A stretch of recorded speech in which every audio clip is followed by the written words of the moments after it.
Hi, everybody. Today is Tuesday, July 15th, 2025, and our friend Professor Marandi is back with us. Welcome back, Professor. Thank you, Nima. Thank you very much for inviting me. And I really like it. I like it that you every time you give the date because sometimes I don't even know what day it is. So it's a good reminder. I want to start about the new polls in Iran about in the aftermath of the Israeli attack on Iran. And we know that they're not officially out. The results are not officially announced. But what is the outcome that you're aware of? There are a number of polling institutions that are active in Iran. Some are public and some are private. And four or five of them are pretty famous. And some of them are quite accurate. They've been very accurate during elections and that sort of thing. And one of them works with the University of Maryland.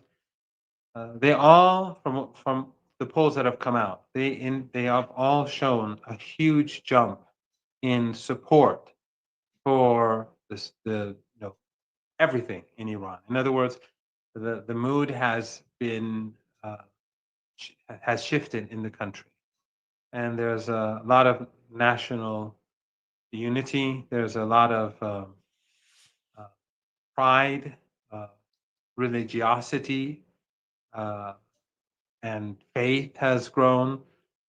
Iranian identity, which is in Iran, you cannot really separate religion and nationalism. As you know, they're very deeply intertwined.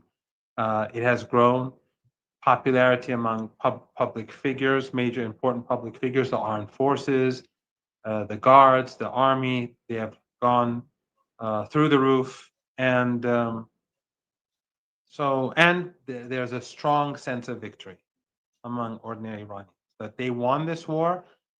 And also, there's a belief that the Israeli regime will carry out another wave of attacks or another war against the Iranian people. Sentiment towards the West has declined. And this is something that the West, I think, they do not comprehend how badly the Israeli regime is destroying the collective West. It's like acid. It's corrosive. It's just demolishing everything, and that's true in Iran as well. So I I think, and it sort of it fits very much with um,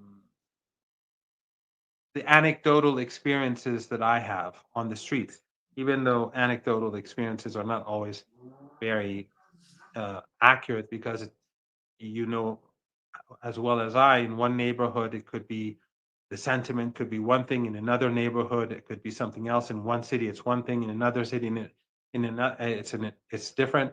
But my anecdotal experiences over the past few weeks also show that the mood in Iran has shifted quite dramatically. When it comes, Professor Marandi, to the latest visit of Netanyahu to the United States, talking with uh, the President of the United States, Donald Trump, and we know that this is the third time that he went to the United States to talk with Trump. Trump didn't go to Israel. His vice president didn't go to Israel. But what is he seeking? Do you think that this trip is all it was all about the domestic policy in Israel in the aftermath of the attack on Iran, that which it's somehow Netanyahu wanted to put himself in a better position, but it doesn't seem that would be the case for the case for Netanyahu and his administration in Israel. Your take on that, on what he wanted to achieve in it in the United States? Well, I'm not saying it's about Epstein only, but it is interesting that Trump's outrageous comments in the cabinet meeting and then his very bizarre Truth Social post or posts, the short one and the very long one where he rambles, they came during Netanyahu's visit. And I have a feeling that it is not completely unrelated. Uh, that's my belief. I think it's related. But obviously, Netanyahu has many problems. He lost the war against Iran, and as we move forward, we're getting more information about the damage done by Iranian missiles, especially the Khaybar Shikan, the Khaybar missile, the devastation that it has caused. We're learning more about that. We're learning more about the missile strikes in Qatar, and Trump said that they were all shot down. It's becoming clear that the Iranian missiles caused enormous damage.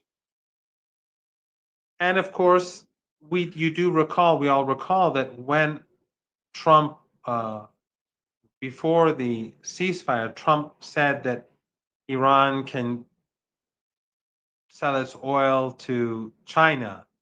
So the fact is that Iran accepted the cessation of hostilities under certain conditions. And it's gradually coming out that it's coming to the public domain that initially, when the Americans called for a ceasefire, Iran rejected it. And then the Americans were forced to give concessions to Iran.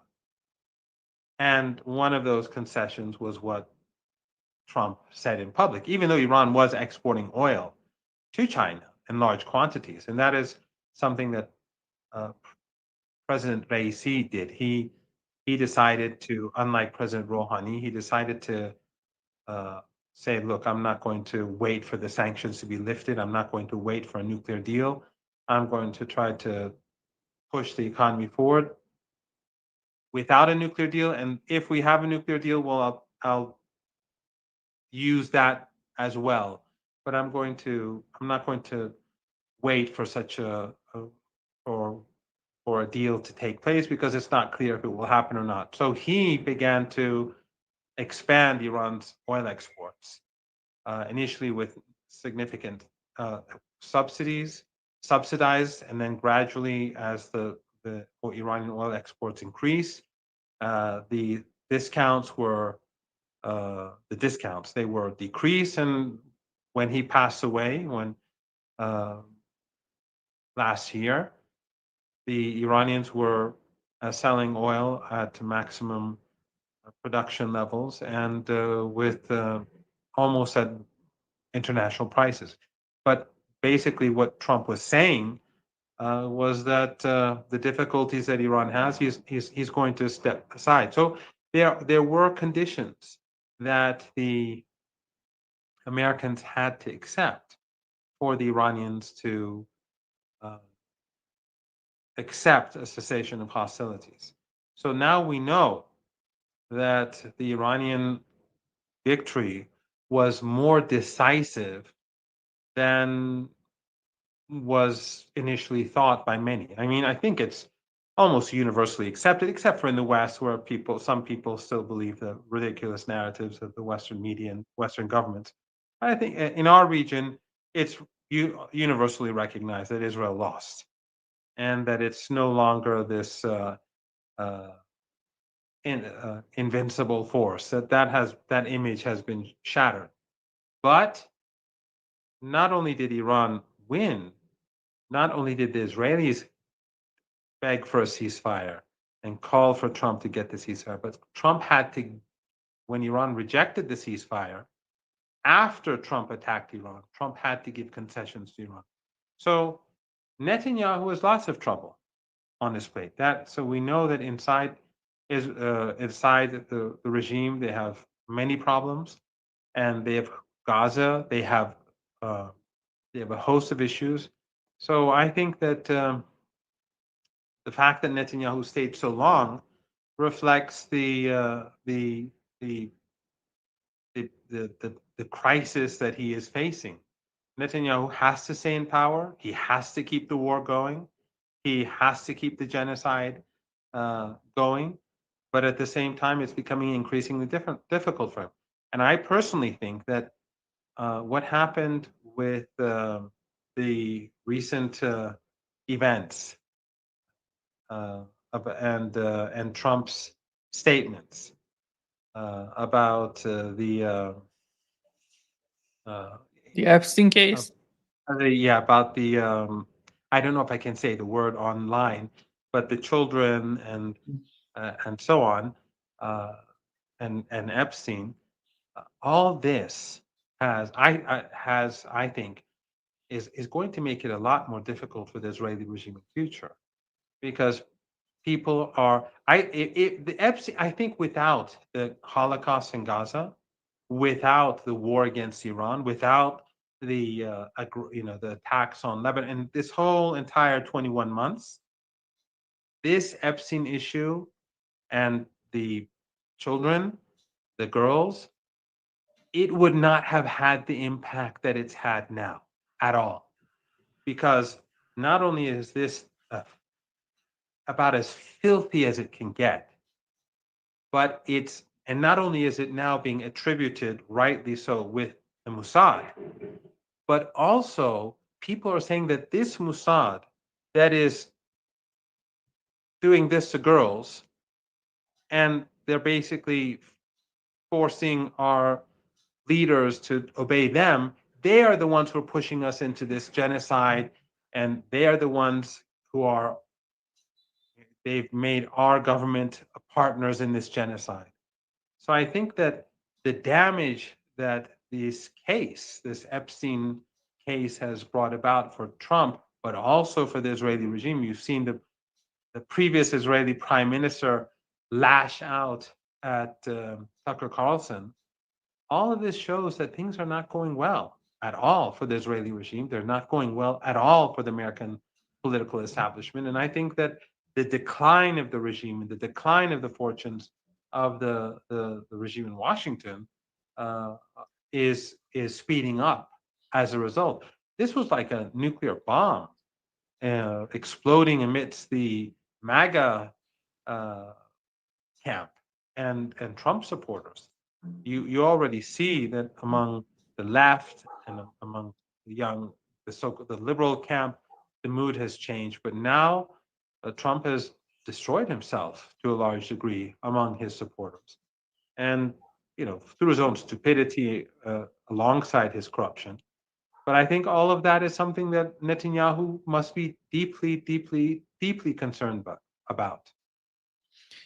How do you see the way that Donald Trump is dealing with the case of Ukraine? We know that he said that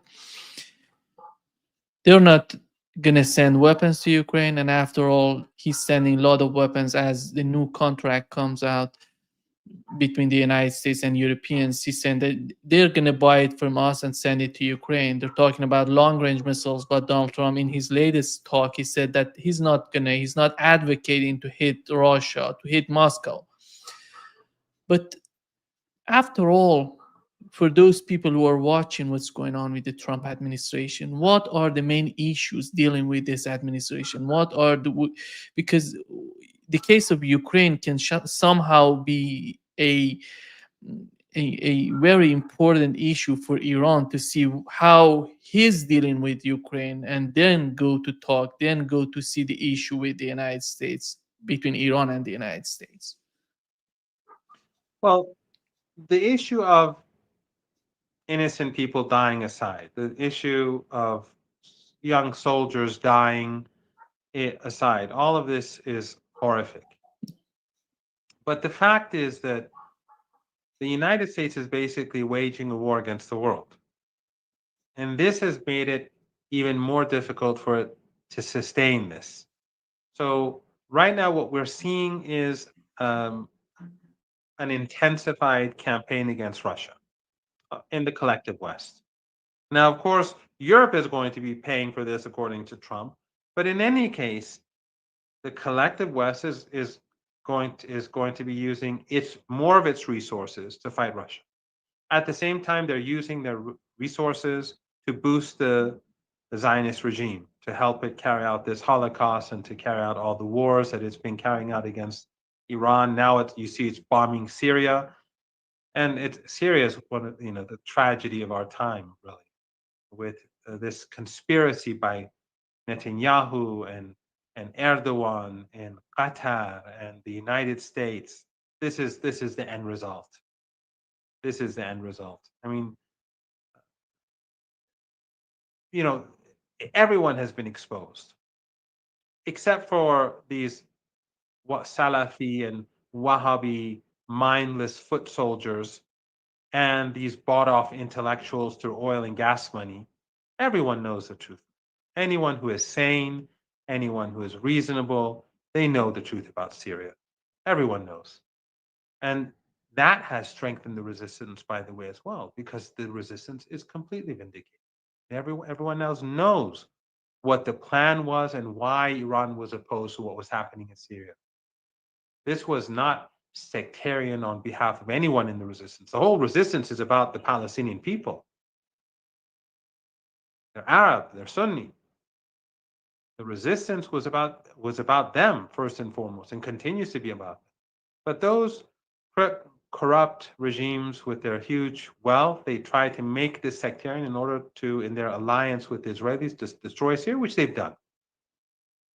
And what we see today is tragic. How ordinary people are being slaughtered by these Wahhabi Salafi maniacs, the ISIS and Al Qaeda, this ISIS and Al Qaeda regime, and then the Israeli regime goes and bombs them.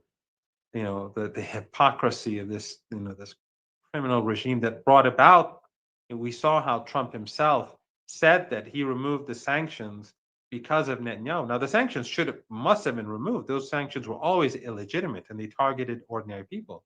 But the point is that Netanyahu supports this regime, yet at the same time, it bombs its troops. This is the hypocrisy of the West. And this is the sad reality that there are proxies in our region, whether it's Qatar or any other of these oil and gas rich dictatorships, or Erdogan, their ally, they've basically done their dirty work for them. They've done the dirty work for the West, and they hope that alongside that they can get a piece of the cake. But at the end of the day, they've only helped the empire. Anyway, that's just because I saw some images from Syria, I want to put that get. But the point is that um, the the region right now, Netanyahu is in he's in serious trouble.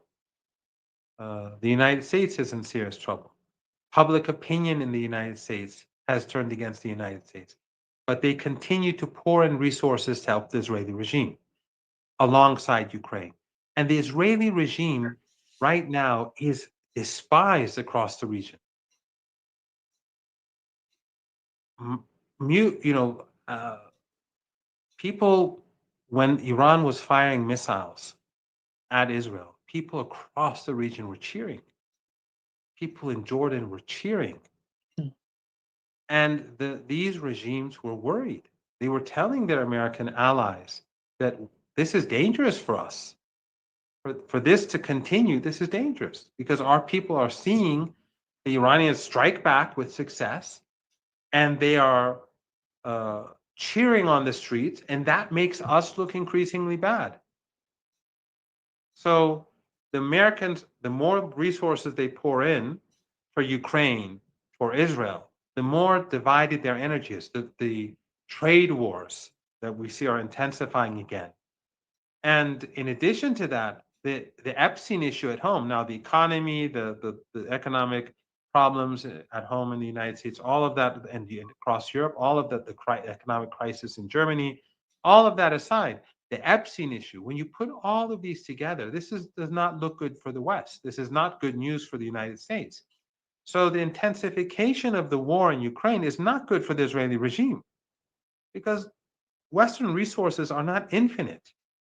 People used to think that it's infinite, but it's not. We're seeing that they cannot keep up anymore. But at the same time, they cannot stop. They are, they're spending this money in Ukraine and in Israel and elsewhere as if there's no tomorrow, but there is a tomorrow. So I think that the intensification of the war in Ukraine is not good for the Israeli regime. It strengthens the Iran-Russian relationship. It strengthens the Iran-Russia-Chinese relationship. It strengthens global South relations. It weakens the West at home because people are not putting two and two together. They're saying, on the one hand, the Mossad is behind this. I don't want to say it on your show. Behind this very unbelievably filthy operation, and then they do it to capture our leaders through donors and so on, and then through that, our government is pursuing a policy of Holocaust. And have no doubt that there's not one Epstein. There are many Epsteins, and there are Epsteins in Europe and elsewhere. There are big Epsteins. I mean, that is just a policy of Mossad. That's who they are. And I think, anti-imperialist activists, anti-empire activists, pro-Palestinian activists, anti-war activists, they should all be very careful, because I'm sure the Mossad is trying to find, uh, to try to compromise their leaders, their activists. Everyone should be very careful across the world, in the West, but in the West in particular, but across the world. So I think that the intensification of the war in Ukraine is not good for the Israeli regime. It makes it forces the United States to put its more of its energy elsewhere. I think what's happening in the United States, for the first time, we see Tucker Carlson talking about how Mossad is involved in what's going on with the case of Epstein. Do you think that the public opinion in the United States is somehow passing those red lines and somehow crossing those red lines? They're not caring about the red lines drawn by the previous generations, and they want something new. They want something that benefit the United States in a long run when it comes to the Middle East and the greater Middle East. Oh, absolutely. And I think most damage to the Trump regime was Trump himself.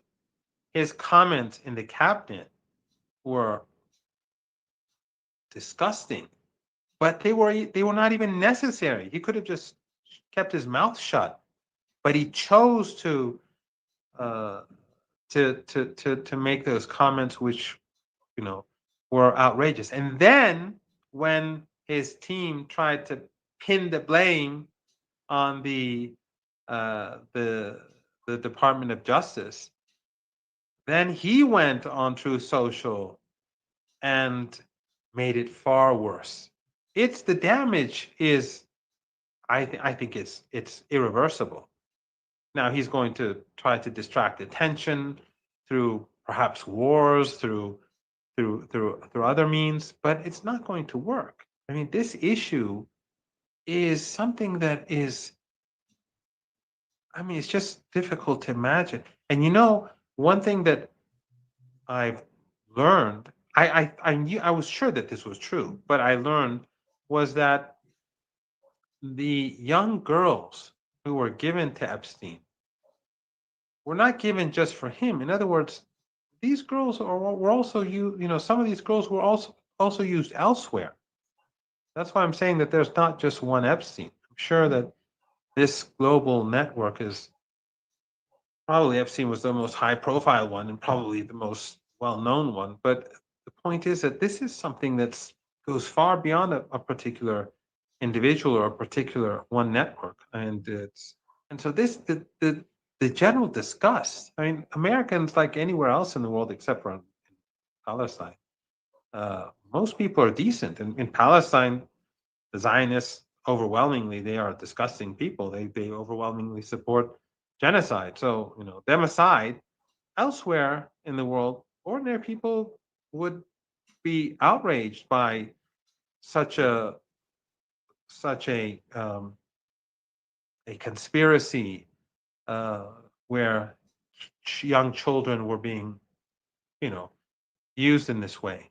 And so I think it's irreversible. I think Trump has damaged. It may end his presidency in a way. I'm not saying he may be removed, But I think he's the damage is enormous, and it's not going to go away. But I think the Mossad and the Israeli regime, the damage that it's done to them is also irreversible. And this comes after 21 months of genocide where the world has turned against it.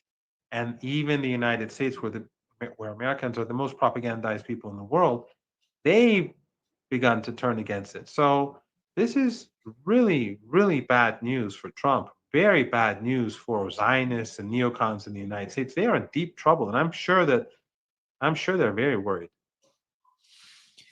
What's going on, Professor Marandi, in terms of the way that you see in the mainstream media? They're trying to somehow draw a line between Iran and Russia. They feel that, especially in the aftermath of the attacks, Israeli attacks on Iran, they have somehow pictured in Russia or Iran that they have substantial differences. They have, they can you look at the news. I know that you're aware of what Axis was talking about. One of Israelis who were part of the Israeli government, the Israeli military, he said that by referencing to Israeli sources and European sources talking about it, behind the scene, Russia is pushing for zero enrichment. What's going on? What are they trying to do, in your opinion? Well, they're trying to create divisions between Iranians and Russians, not necessarily the government, because the governments have direct access to one another and they know when Axios is lying and when the New York Times is lying and when the Washington Post is lying. Obviously, the people in charge, they have information that people like myself don't have access to. But the objective is to create a divide between Iran and Russia, to have ordinary Iran, because the view among ordinary Iranians towards the West has shifted. And the view towards countries that have been supportive of Iran has improved among the Iranian public. And so obviously, and have no doubt that when the Iranians are carrying out these polls regularly inside the country, the Americans and the Israelis and their European allies, they're doing the same. They're doing it through Turkey. In Turkey, they have these centers, the NATO, they have these centers, they have call centers, they call inside Iran and carry out their own polls. They know, they know what they do their own poll. They know that their image has been demolished in Iran. It's really very sad how Turkey is being used in so many ways for, despite the wishes of its own people, for the sake of the empire. But anyway, but so they know this, and they therefore an objective is to try to keep Iran and Iranian population, the Russian population divided. And the same is true with China, and the same is true with any country that it would be seen as a problem, uh, its relationship with Iran or with Russia or with China. They want to keep everyone divided as possible. But for example, but as you saw, the Russians themselves rejected this, and they have not made any such statements. And Axios is a tool. I mean, I don't have any faith in anything that comes. Whenever you see in the New York Times and Reuters in particular, whenever they say unnamed Iranian sources, Iran high-ranking officials, with that means it's all nonsense. I do not even bother with Reuters or the New York Times or Axios. Only when someone sends me, like when you sent me the Axios article and I looked through it, I sent a message to uh, someone and then I sent you his reply. Um, it's only I don't bother with them anymore. I don't waste my time with them unless I want to see what they're thinking and what the mood is in Western countries. But I don't consider them to be credible sources at all. I was involved in the nuclear negotiations in 2015 as a media advisor, and then 3 years ago again with a different nuclear team as a media advisor. I know how Western media functions, how it works, and how it's not independent, and it's all it's all linked to the political establishment. It's all a facade. Those who think that there's sort of there's a real checks and balances and real freedom, and where presenters and reporters can say what they want. That's not the case. I know that from personal experience through my one-on-one relationships with many of these journalists who are well known, very famous, and so on. But the Axis report was nonsense, and it's what they want to do is to try to divide the different members of the different members of BRICS, or at least the members that are involved directly in this Western onslaught that we see that's taking place across Asia. Professor Marandi, you mentioned that Iranian public opinion is expecting new attacks from Israel, Israelis attacking Iran again. When it comes to that sort of mindset, and you see the behavior of the government in Iran and the army, are they getting prepared? Are they getting because there were many talks about new air defense systems Iran getting from China, from Russia, I don't know. What is the current state of the mindset of Iranian military, Iranian army? Well, many things have changed, and many things are changing. And you have to keep in mind that the Israelis, they use the capabilities of the collective West. It's not Israeli intelligence, it's NATO intelligence. And it's even the intelligence agencies of some of our neighboring countries.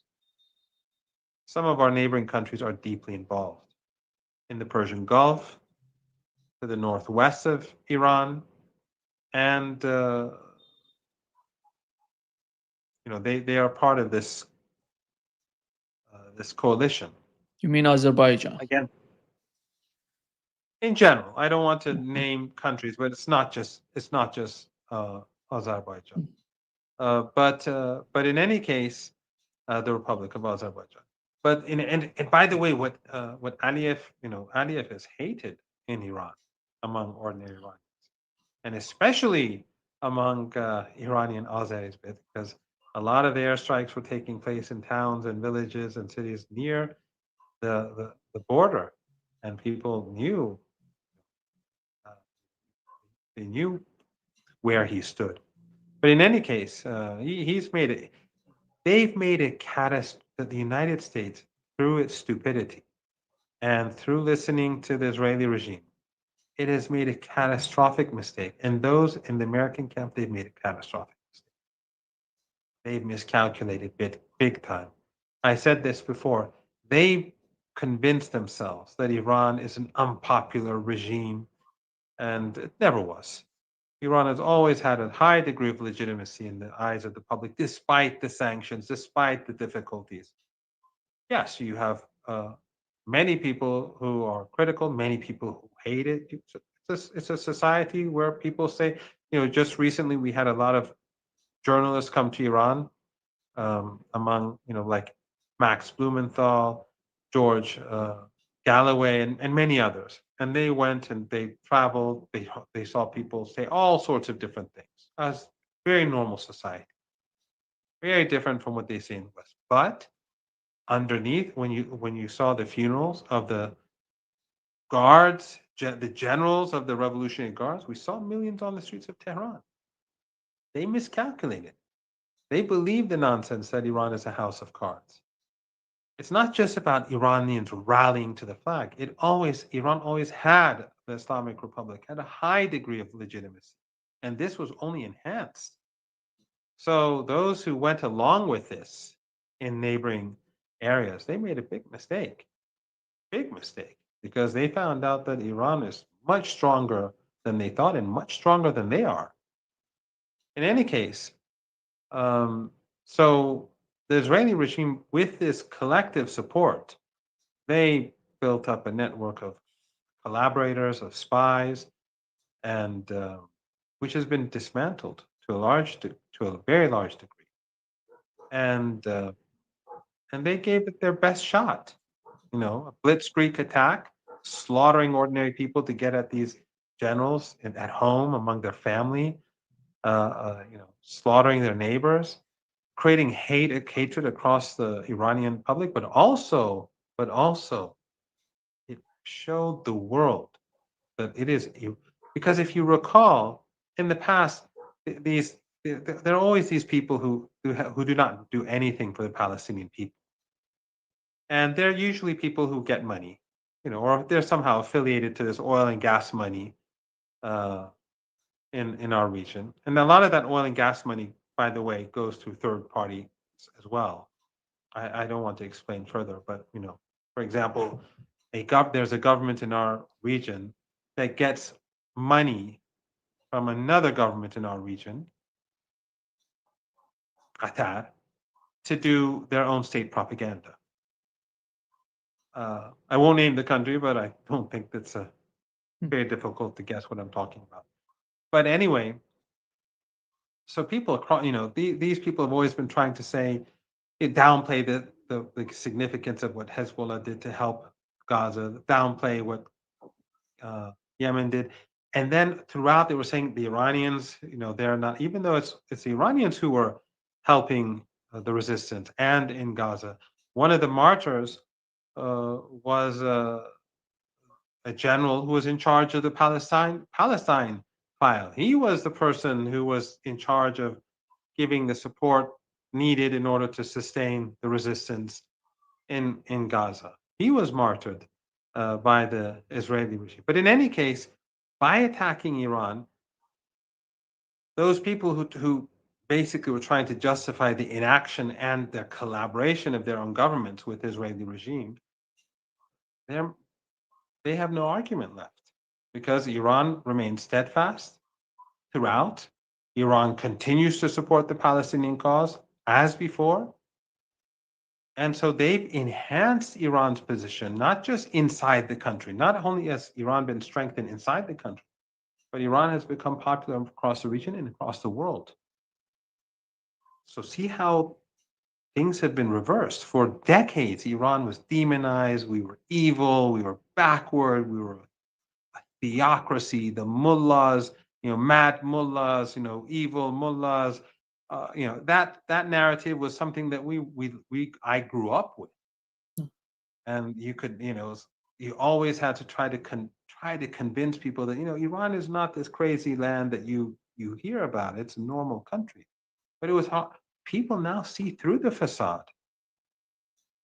People see, except for those who are willfully blind, they see the reality that it's the resistance, the axis of resistance. It's Iran and Yemen that are on the right side of history. No, none of these other governments are.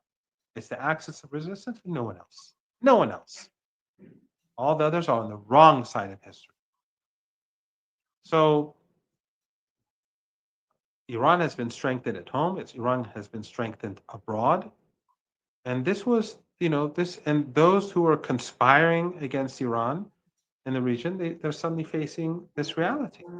And also, by the way, there are clear signs that countries in our region are worried now by Netanyahu because they see themselves. I mean, only Iran has been able to beat back, and Yemen, beat back the regime. But all these other countries are vulnerable. So some of them are actually sending subtle signals to Iran about strengthening the relationship. Some are continue to be working in parallel with the Israeli regime. It's very just saddened to see how, for example, we see, uh, you know, they hope to use this opportunity to undermine, for example, Armenia. They thought that didn't work, and it's not going to work. But instead of like aligning together to deal with the Israeli regime, they continue to do trade and business with the regime, and they try to weaken Iran and Russia on the other hand. In other words, they're basically working in parallel and in alliance with the Israeli regime, some of these people. It's quite, it's just very cannot explain it. It's what goes on in the minds of these people. But in any case, things have changed. Things have changed after the war. Things have changed in the region. Things have changed for the Israeli regime, and things have changed for Iran. But Iranians know that if there is a second round, it's going to be far worse for the Israelis because they gave it their best shot, as I said. They're not going to have that opportunity again. Iran is going because and the Israelis have what Zelensky can only dream of. So the Iranians know what the Israelis have. They've dismantled a lot of their capabilities, and now the Iranians are going to build up a capability to counter those what's left of those capabilities, and they're going to improve their offensive capabilities, and they're going to be able to next time round hit much harder. And by the way, if the war had lasted a few more days, the Iran would have struck the Israelis much harder. Now, some people say, why didn't the Iranians continue? It's not so simple. War, first of all, getting people killed is, it's not, the point is not to have people killed as much as possible. But also, the Iranians all have to begin to look and to prepare themselves for the future. While Iran won, it's clear the Israelis were begging for a ceasefire. The Americans needed the ceasefire. The Americans, as I said, gave concessions. Some of those concessions are now coming out. Others probably will not come out or may come out later. But it's clear that they got concessions. So Trump admitted it when he said the Iranians can trade their oil to China. What does that have to do with anything? It wasn't even a part of the conversation. It's clear that even he was admitting this. But also Iran has to strengthen itself. But I think that this was an important chapter because the Israeli regime has been diminished. It's no longer invincible. The popular sentiment in the region has changed. And then we're also seeing the dirty work that's being carried out in Syria, where this, Qatar and Israel and Erdogan and NATO, they're destroying what's left of this beautiful country. Syria is it's an extraordinary place with thousands of years of heritage. I've seen some of these places. They're among they're just unbelievable. It's a beautiful country. Its civilization makes Western civilization look like nothing in comparison. It's thousands of years old, and look what they've done to this country through this joint operation of using Salafists and Wahhabi takfiris to slaughter people and to it's so sad. And what they did to Afghanistan and what they and to part of Pakistan, because part of Pakistan too was infiltrated by this ugly culture of extremism and takfiri, this takfiri ideology. They've done the same here, and even in Turkey. Sometimes when I go to Turkey, people come up to me and say things that just it's amazing. I never thought I would see that in a country like Turkey, which is Turkey is a very similar to Iran, the culture, because people are Sufi and Sufi ideology, Sufism and Shia are very close. And then you see this, these nodes of Salafism and Takfiri ideology sort of expanding in in Turkey. It's very sad. Professor Marandi, you mentioned the case of uh, Iran, how Iran is getting prepared to defend itself if Israel attacks. But when it comes to the United States and their strategy, it seems that whatever comes out of the Trump administration or the Senate and whatever Lindsey Graham is trying to do together with Blumenthal, they trying to put sanctions, secondary sanctions or secondary tariffs, if to put it the way that they're talking about, tariffs on Russia, and I would assume Iran is part of that bill. It's all about China and India. When it comes to China, do you feel, and considering what we've seen during the tariff war between the United States and China, is the United States capable of going against China? And because if they're not receiving energy from Iran and Russia. I don't know who else can provide them with energy. Yeah, exactly. Exactly. Who's going to replace it? And then also, in addition to that, is China going to, you know, put up a white flag and say we're going to purchase our oil from wherever you say we should? Are they going to make themselves completely vulnerable to the United States? China is needs Iranian and Russian oil and Russian gas in order to have a degree of security, so that if the United States puts pressure on its proxies to cut off ties or to decrease economic cooperation with China, that they would not be hit hard. So China knows that if Iran is weakened, if Russia is weakened, then China is going to be next. And ultimately, the biggest objective is not Iran or Russia. The hatred for Iran is because of Zionism, because the West is governed by Zionism.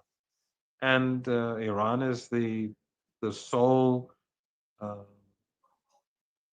leads the sole camp, the camp, the small camp of resilient resistance, axis of resistance. And so they despise Iran, they despise Ansarullah, they despise Hezbollah, they despise Hamas and Islamic Jihad because of Zionism. But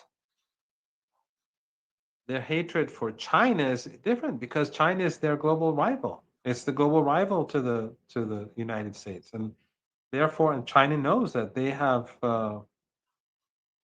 they can, if they are weakened, the Americans will destroy them. Just like Russia, the Russians know that if the Americans and the Europeans and NATO get the upper hand, then that's it for Russia. That's why for Russia, this war is existential. Whatever you may think about the root causes of the war, I personally think that when you put all the evidence, when you look at all the evidence, it's the West that's to blame for the war in Ukraine more than anyone else by far. But in any case, for Russia, this is an existential war. For China, it is the same. But the Chinese know that ultimately, since they are the rival of the United States has, they're not going to cut a deal with the United. They're not going to. The United States is not going to accept uh, um, a China that is equal, let alone a China that is more advanced than the United States. So China is not going to raise the white flag, as I said. And also, the United States is marginalizing itself further by, threatening India, by threatening countries across the world with tariffs, with punishment. It's not doing itself any favors. I'm sure they think that they'll have some sort of success. Otherwise, they wouldn't pass these laws. But my my experience is, personally, my understanding is that the leaders in the West, they live in a bubble and they believe in their own exceptionalism and they are fooled by their own arrogance. And just like with Iran, they thought Iran was a house of cards. Trump thought that, if Netanyahu just engaged in a few days of war and it would be over. And, it's not. Actually, they made things worse. Iran is much more powerful, much stronger at home, much more popular abroad. With regards to the nuclear program, you now have a situation where Iran's nuclear program is Iran, it's everything is now ambiguous. No one knows, or at least I don't know. The West definitely doesn't know. So now they don't have any. They blinded themselves.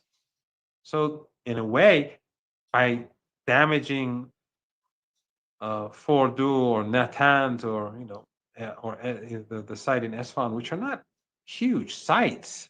They're not industrialized, they're small. They're basically for Iran to have the technology so that tomorrow, if it's necessary, they would be able to make it in industrial scale.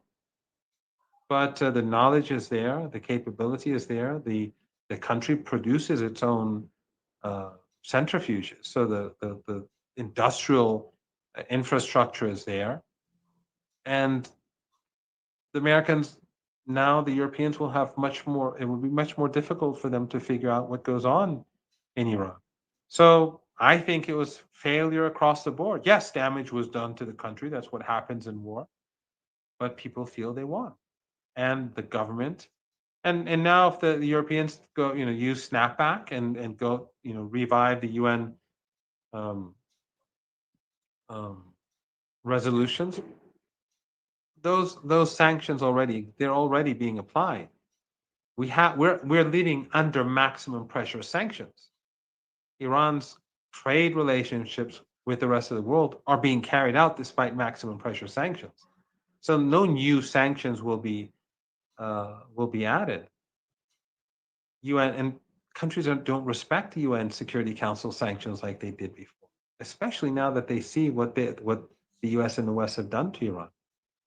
I mean, look at North Korea now. Look at the relationship between Russia and North Korea. Things have changed. So the UN is not the UN of old, and the West does not have the control that it had of old.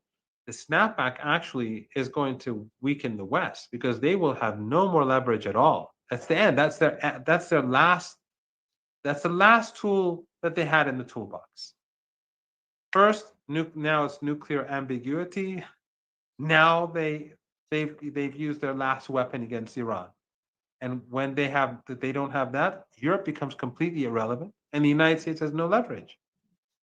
So they're not doing themselves any favors, but the West is still trapped in its Western elites. They're trapped in their own bubble, in their arrogance. They still think that they're exceptional, that they'll somehow win, that they are smarter than the rest of us, that they're at the end of the day, the rest of us will be undermined. And that's not happening. What they're doing is they're undermining themselves, and they've exposed themselves to be basically no better than Epstein.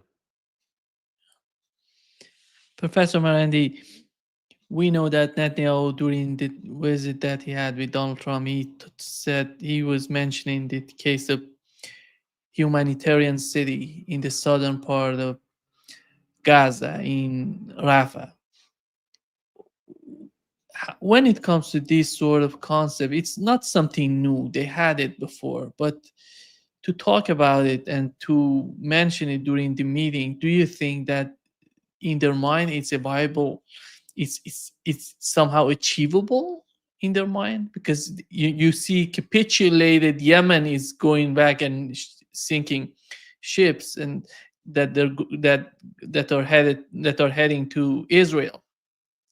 How can they imagine they can do such a thing to Gazans, to Palestinians? And Hezbollah is also, No. yeah, they're prepared to defend Lebanon, let's say. But you know, uh, I think it's becoming increasingly clear that the Israeli regime and the Americans, the collective West, everything they've done has been one miscalculation after another.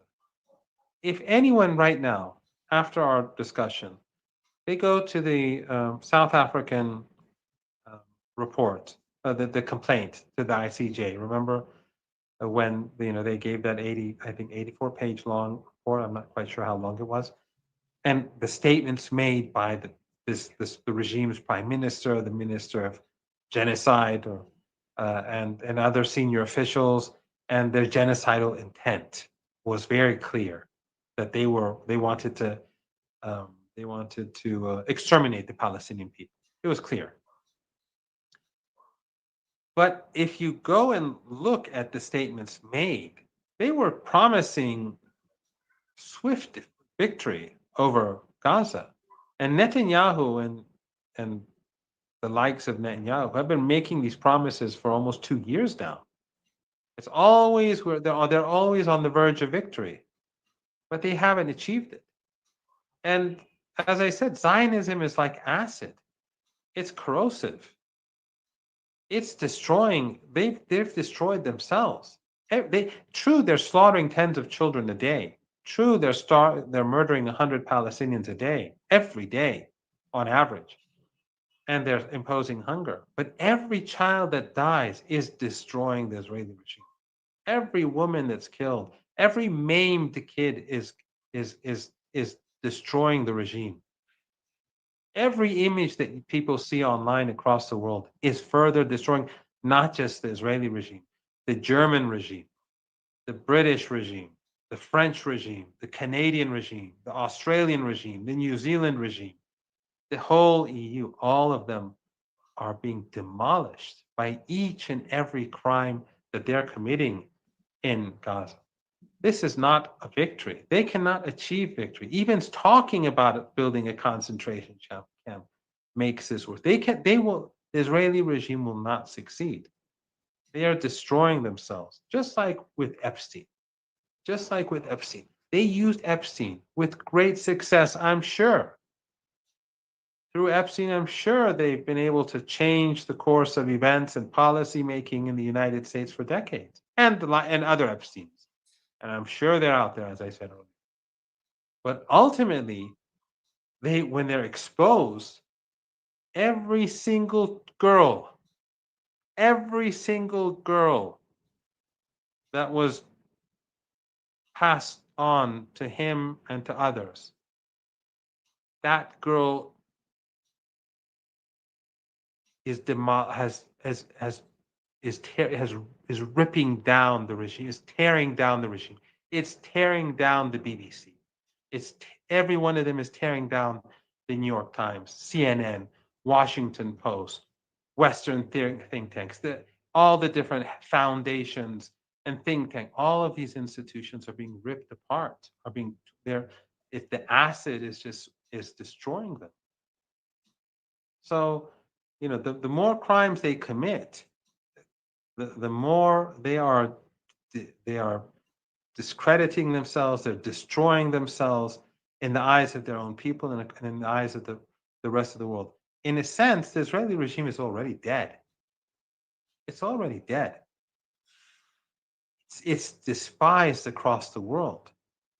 And every child that dies, and every statement that they make that exposes their shameless and shameless behavior and their shameless intent, all of these further the destruction not of just this regime, not just of Zionism, but of this evil empire. So, I every all of we all get upset when we hear, that they intend to do this, or or when we see images of what's going on in Gaza, or what they do to women and children in Lebanon, or what they've done to Syria through their evil coalition in the region and abroad. But all of this is bringing down this centuries old empire. All of this is people across the region and across the world have no respect for the West. The West, especially after the fall of the Soviet Union, and when we reach the end of history, as Fukuyama once called it, they depicted themselves, and many people believed it as the end of history. Even after some people began to criticize it, but I think that feeling still existed among elites across the world, and even young people, many young people, as I discussed with you before on your show. In Iran, many of my own students felt that there was something about the West and human rights and democracy, and they believed a lot of this stuff. Not everyone, but a lot of young people, especially young people, who did not see how they gave Saddam Hussein chemical weapons, how they did not see how they supported the Shah when he was gunning down people in the streets, how they did not see, what the West had done to the country. And so many of them, but then, what's happening in Gaza, what they did to Iran, what they did elsewhere, and the news about Epstein and all that is having a huge impact. People look down at these elites in the West. They don't look up at them anymore. No one looks at them with respect and says, yes, we should be more like them. They say, God forbid we become like them.